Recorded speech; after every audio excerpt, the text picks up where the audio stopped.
Filwaqt li laqqa l-isforzi li saru mill-awtoritajiet sabiex tissaħħaħ l-indipendenza tas-sistema ġudizzjarja,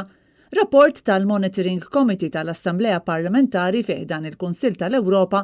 elenka numru ta' tibdiliet li pajjiżna qatt irid jagħmel jekk irid li jindirizza b'mod serju nuqqasijiet gravi li jissemmew kemm il-Kummissjoni Venezja kif ukoll mir-rapport tal-inkjesta dwar l-assassinju ta' Daphne Caruana Galizia. Fost it-tibdil li elenka l-Kumitat hemm il-ħtiġa ta' tibdil mill-qiegħ fil-Parlament Malti u qal li l-Parlament għandu jkun wieħed full-time u d-deputati m'għandhomx ikollhom impjiegi sekondarji għaliex din il-prassi tista' twassal għal konflitt ta' interess u korruzzjoni.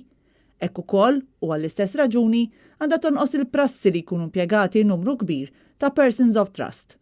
Il-Kumitat esprima tħassib tiegħu dwar il-polarizzazzjoni profonda politika u soċjali fl-aspetti kollha tas-soċjetà tagħna u ma rrimarkaw it-ħassib għan numru kbir ta' rapporti ta' episodji ta' fastidju u trolling li qed jesperjenzaw ta' kuljum attivisti kemm politiċi kif ukoll tas-soċjetà ċivili u anki ġurnalisti. Dan il-Kumitat tkellem ukoll dwar id-drittijiet tal-mara kif ukoll dwar id-drittijiet riproduttivi filwaqt li saħaq dwar l-importanza ta' aktar rappreżentanza femminili fil-Parlament. Tema oħra li semmiet kienet l-immigrazzjoni u dwar dan ir-rapport jgħid li minkejja l-isforzi li saru mill-awtoritajiet is-sitwazzjoni fiċ-ċentri ta' detenzjoni f'Malta tibqa' waħda ta' tħassib waqt li rikonoxxew il-fatt li pajjiżna jilqa' numru kbir ta' immigranti kull sena.